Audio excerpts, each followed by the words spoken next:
మిత్రులారా, 12 సంవత్సరాల క్రితం రెండుగా విడిపోయిన ఐఎఫ్టీయూలు ఒకటి అవుతున్న సందర్భంగా మార్చి 2న రాజమండ్రిలో 2 ఐఎఫ్టీయూల విలీన సభ జరుగుతున్నది.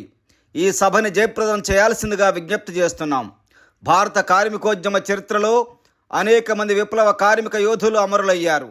శ్రామిక రాజ్య స్థాపన కోసం తమ ప్రాణాలను బలిదానం చేశారు. ప్రభుత్వాలు అవలంబిస్తున్న కార్మిక ప్రజా వ్యతిరేక విధానాలకు నిరసనగా జరిగిన అనేక ఉద్యమాలలో వీరంతా తమ ప్రాణాలను అర్పించారు. శ్రామిక రాజ్య స్థాపన కోసం నూతన ప్రజాస్వామిక విప్లవ సాధన లక్ష్యంగా సాగుతున్న సమరంలో అనేక మంది కార్మిక యోధులు అమరత్వం పొందారు. వారందరికీ జోహార్లు అర్పిస్తూ అమరవీరుల బాటలో ముందుకు సాగుతామని ప్రతిజ్ఞ చేస్తూ ఐఎఫ్టీయూ ముందుకు సాగుతున్నది.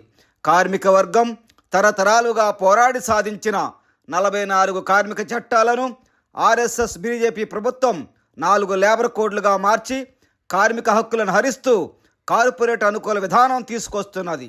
మరోపక్క ఫాసిస్టు విధానాలతో ప్రజలపై దాడికి పూనుకుంటున్నది.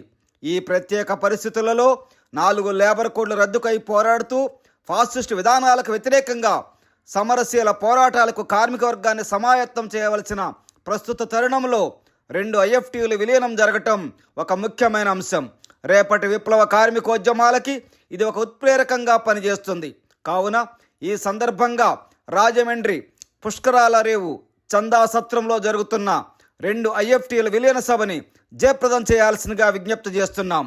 ఇట్లు ఐఎఫ్టీయూ రాష్ట్ర కమిటీలు, ఆంధ్రప్రదేశ్.